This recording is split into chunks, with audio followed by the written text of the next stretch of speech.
I have come here with a hope and with an expectation. All our anti-corruption agencies are compromised.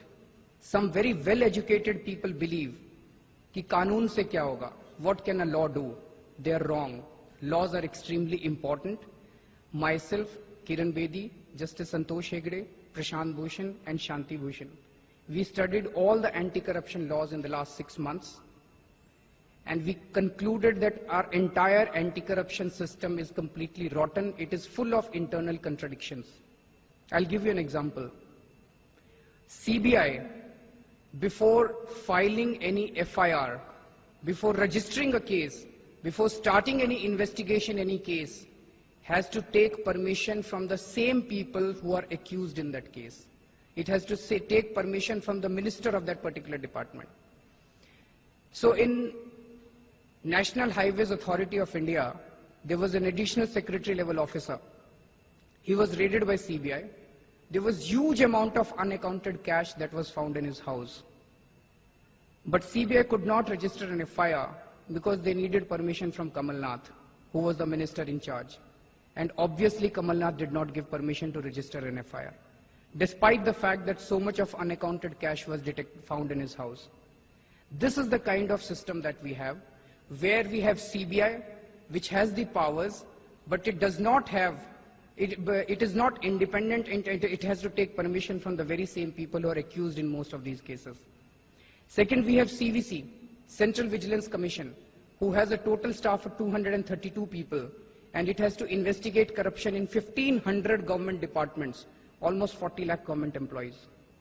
It cannot do that. And it is advisory in nature. In a few cases that it investigates, it can only make a recommendation to the government, and the government has to take a decision whether to take action in those cases or not. So the former Chief Vigilance Commissioner, Mr. Pratyush Sinha, I was talking to him once, and I asked him, sir, in the last 5 years of your tenure, in how many cases did the government accept your recommendation?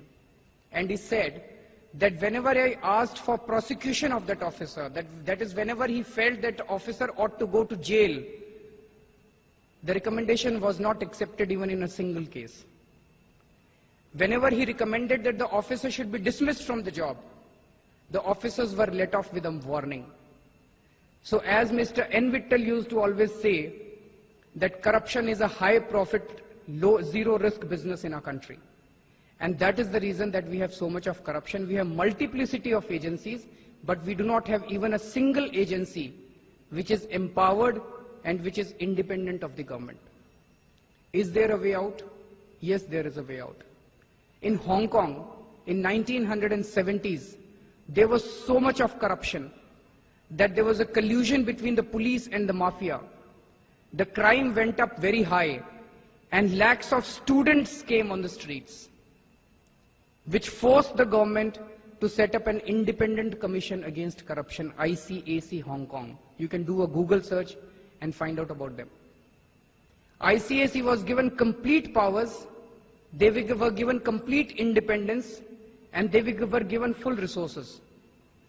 The first step that ICAC took was that there are 182 middle-level police officers. There were 182 police officers.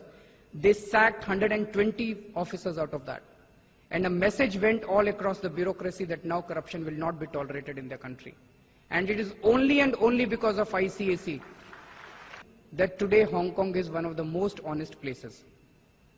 We want a Lokpal on similar lines.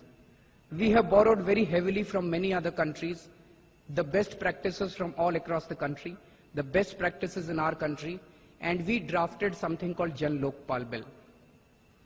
We sent a copy of this Jan Lokpal Bill to Prime Minister and to Mrs. Sonia Gandhi on 1st December. We did not get any response. And the letter was signed by none other than Anna Hazare, Sri Ravi Shankar, Swami Ramdev, people of that Kiran Bedi, people of that stature signed that letter. There was no response. There was not even an acknowledgement from either the Prime Minister or Mrs. Sonia Gandhi. After that, we had series of public consultations all across the country on this Jan Lokpal Bill. We got many good suggestions, and 14 versions of Jan Lokpal Bill have already come out till today. We have incorporated all the good suggestions that we have received. We put it on a website We have received 3,000 suggestions so far on the Jan Lokpal bill. So it can truly be said to be the Lokpal bill drafted by the people of this country.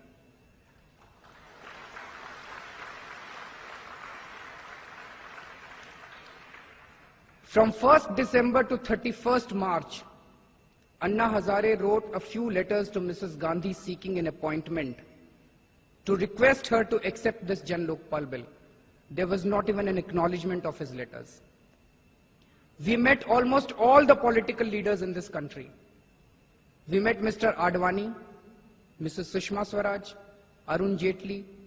We met Pranab Mukherjee, we met Chidambaram Saab, we met Mr. Moily, we met Prakash Karat ji, we met Mr. There is so much of corruption in panchayats. So much of ghost works are found in panchayats. However, panchayat corruption is out of Lokpal's purview. Narega, there is so much of corruption in Narega. Narega is out of government's Lokpal purview.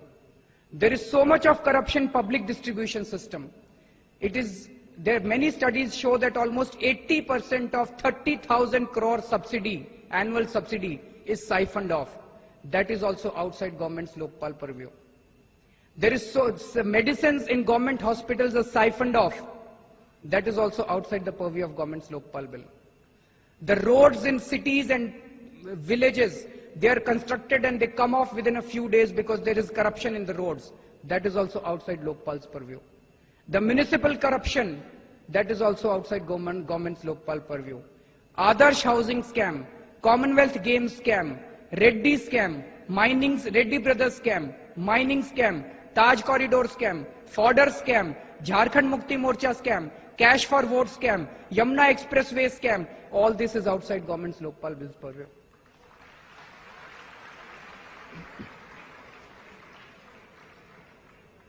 The Prime Minister is outside government's Lokpal bill's purview. MPs are outside government's Lokpal's bill purview. MLAs are outside government's Lokpal. Sarpanches are outside government's Lokpal. Municipal councillors are outside government's Lokpal. All state government employees all across the country are outside government's Lokpal.